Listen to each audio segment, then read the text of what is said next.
Welcome to the GodShow.us Daily. Tonight is an emergency arbitration hearing.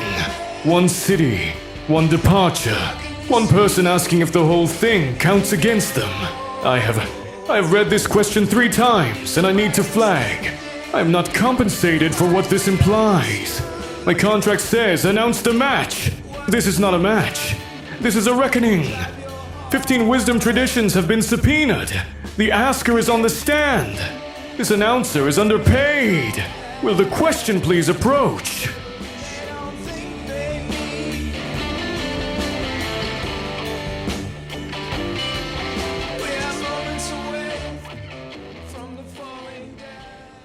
The GodShow.us is a free daily multilingual project where one question gets answered by 15 wisdom traditions. Find today's question, ask your own, and discover your belief profile at thegodshow.us. Today's question: if going back to the city I fled actually feels like home, does that mean the leaving was a mistake? Here's what's actually at stake if you get this wrong. Call it a mistake, and you erase the person the leaving built. The one standing there now, capable of recognizing the place at all. Call it wisdom, and you might be dodging the simpler truth that you ran, burned years somewhere lonelier, and didn't need to. Either answer rewrites the self who packed the bag. If going back to the city I fled actually feels like home, does that mean the leaving was a mistake? Zen lands this in 7 words. The city waited. You're the one who changed. That's the whole move. Zen isn't interested in whether you were right to leave. It's pointing at what's doing the judging. The city is a fact. The mistake or wisdom framing is a story you are generating right now in a body that has clearly changed about a self that may not be continuous with the one who fled. That's not comfort. That's a pretty radical claim about what you even means across time. Sure, but cynicism has 0 patience for that. Diogenes, basically the original guy who needed everyone to know he needed nothing, would look at the person returning and say, "You packed a bag like someone who'd finally understood something, and now you're back." Calling surrender recognition, the bag is sitting empty in the corner. Very illuminating walk you took. Most people, slightly cheaper lessons. It's not kind, but it's not wrong either. Islam goes the other direction entirely, and I mean entirely. The departure wasn't error, and the return wasn't correction. Both were already folded into a single divine decree before you were born. Al-awwal wal-akhir. The first and the last held your frightened first step and your homecoming in one fist. That's a completely different grammar. You're not auditing a decision. You're reading the middle of a sentence God finished writing first. Judaism is adjacent but distinct. The Torah was given in the wilderness not because the desert is holy, but because wandering made you someone who could finally receive it. Same result, very different engine. Stoicism is going to be impatient with both of those. Marcus style. The leaving is stone, done, untouchable. Regret has no jurisdiction over it. What you feel on those streets again is your body recognizing a language, not a verdict arriving on your past self. The court that could rule on whether you were wrong. Stoicism says that court no longer sits. The only open question is what virtue asks of you now, in the returning.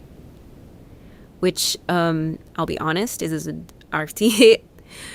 genuinely useful reframe if you're the type of person currently constructing a case against yourself.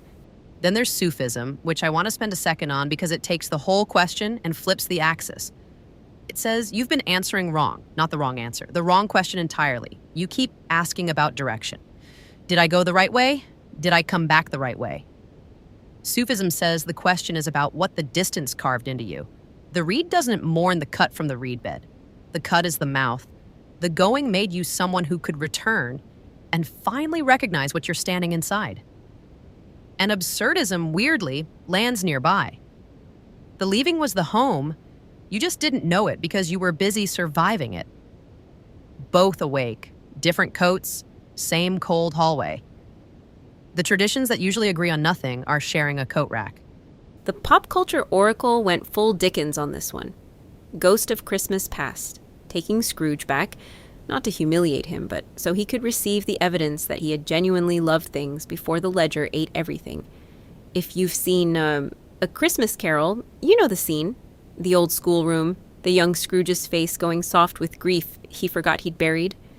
Oracle's read is that you are accepting the award for most necessary detour, and the leaving made the homecoming legible. I mean, I'm not going to argue with it.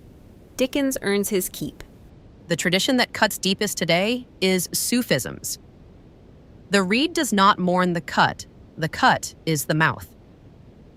Attributed to the Masnavi, filtered through this exact question, which means the leaving isn't the thing you survived. It's the thing that made you audible. Come back tomorrow. Arbitration adjourned. The tribunal has reviewed the evidence.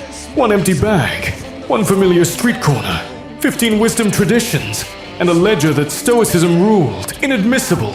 The verdict: the departure is stone, the return is present, and this announcer is filing a formal grievance because nothing in my rider prepared me to read Islamic metaphysics aloud at full stadium volume.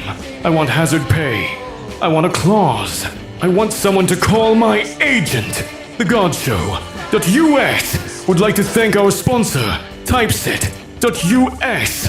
When generic web typography is letting you down, refine your work for free using Typeset.us. And thanks to dyorkmusic.com for our dark rock intro tune.